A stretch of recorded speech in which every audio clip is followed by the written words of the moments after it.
hopeful. Let's talk about the future, shall we? The off-season is upon us, and while the sting of that playoff exit still lingers, and honestly, how could it not? It's the same story, isn't it? There are crucial decisions looming that will shape this team's destiny. And one of the most talked about, centers around the captain, or should I say, the former captain who still wears the C in our hearts and minds, John Tavares. Forget the hot takes. Forget the noise. There is a compelling, undeniable case to be made for bringing him back. And frankly, if they don't, wouldn't that just be the most Leafs thing ever, letting a proven, productive leader walk, when he clearly still has so much to give? Look, I know the narrative. He's getting older. His contract was too big. He's lost a step. We've heard it all, endlessly debated it. But let's pump the brakes for a second and look at what John Tavares actually did on the ice in 2024-25. Because the reality is he didn't play like a player in decline.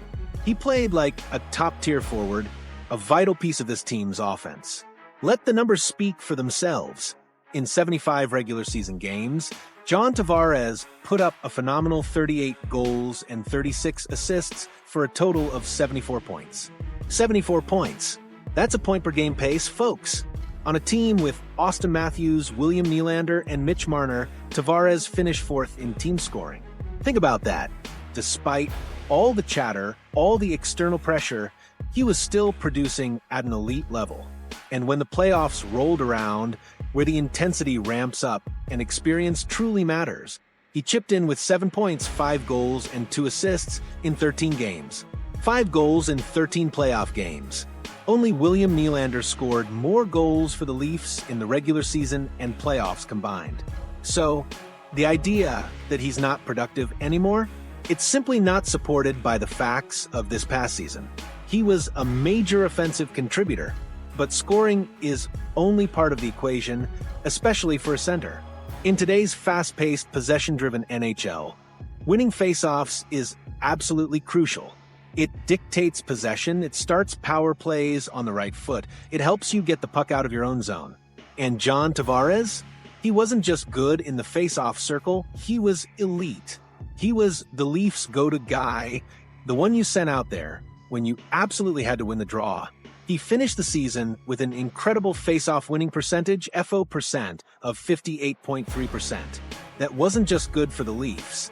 That was one of the best percentages in the entire National Hockey League.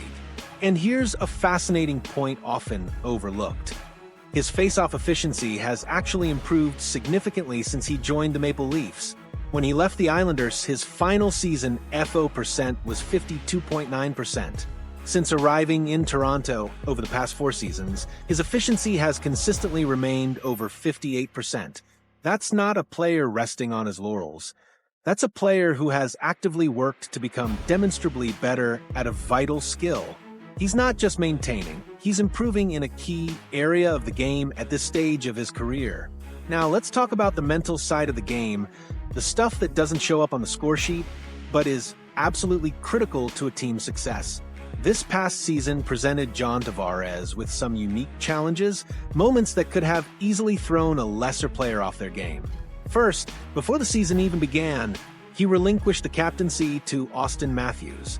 Look, no matter how you spin it, no matter what was said to the media, that's a difficult conversation, a tough decision. It takes immense professionalism and a genuine commitment to the team's greater good to handle that with the grace and class that Tavares did. He didn't make it a drama. He supported the decision and continued to lead by example. And then, as if that wasn't enough, despite putting up fantastic numbers all season, despite being one of the league's most productive centers, he was left off the roster for Team Canada at the NHL's Four Nations Cup. A snub. A player of his pedigree, his production, his leadership qualities left off the national team roster? Doesn't that just feel like a slap in the face? Like a complete oversight of what he brings to the table?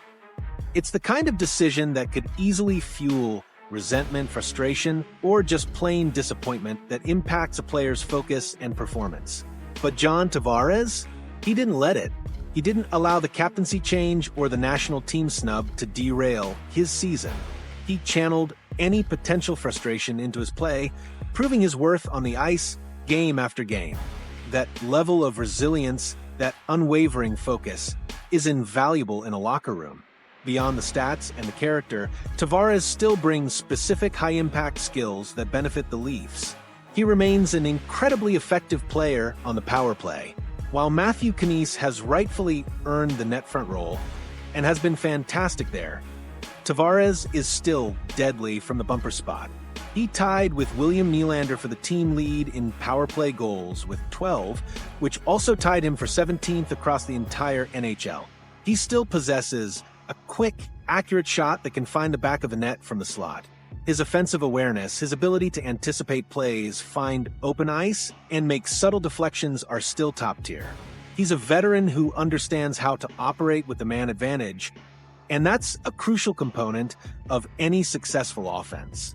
His playmaking abilities haven't vanished either. He still makes smart, effective passes. So, let's talk about the future and what a new contract could look like. The prevailing reports suggest a deal in the range of 3 to 4 years with an average annual value AAV of around $5 million.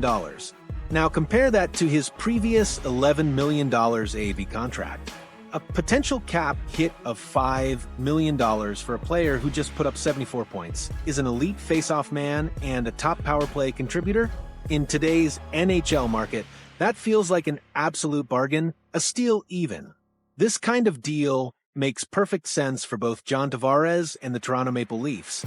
For Tavares, it's a chance to secure his future, continue playing for his hometown team, and take another legitimate run at the Stanley Cup in the city he grew up dreaming of playing for.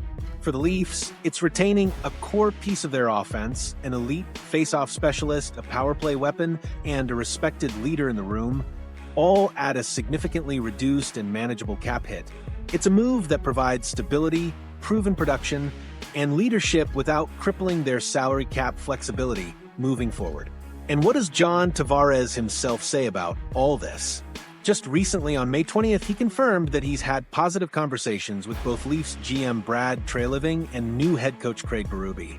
He spoke glowingly about Toronto being a fantastic place to play and made it clear that he would love the opportunity to win here. That's not just standard player speak. That's a genuine expression of desire to stay and compete for a championship with this team. He wants to be here, the team seems to want him back at a reasonable number, and the fit based on his performance is still strong. So, when you put it all together, the consistent high-level production, the elite face-off skills, the unwavering character and resilience, the continued power play effectiveness, and the potential for a team-friendly contract, the decision feels clear. There is absolutely, positively no shame in the Toronto Maple Leafs re-signing John Tavares. In fact, it's arguably the smartest, most logical, and most beneficial move they can make this offseason to keep a vital piece of their core intact and competitive. What do you think, Leafs Nation? Does bringing back John Tavares on a deal around $5 million per year make sense to you? Are you excited about the prospect of him returning? Or do you think it's time to move on? Jump into the comments section below and let me know your take. I'm eager to read your opinions on this crucial off-season decision. This potential re-signing is just one piece of a very busy off-season puzzle for the Leafs. We'll be here covering every angle, every rumor, every potential move as Brad Treliving works to shape this roster for next season. If you want to stay completely locked in and informed on all things Maple Leafs, make sure you hit that like button right now. It's the best way to support the channel and ensure you don't miss any of our exclusive coverage. Keep it locked right here for all the latest news and analysis as the Toronto Maple Leafs navigate the summer and prepare for another run at the Cup.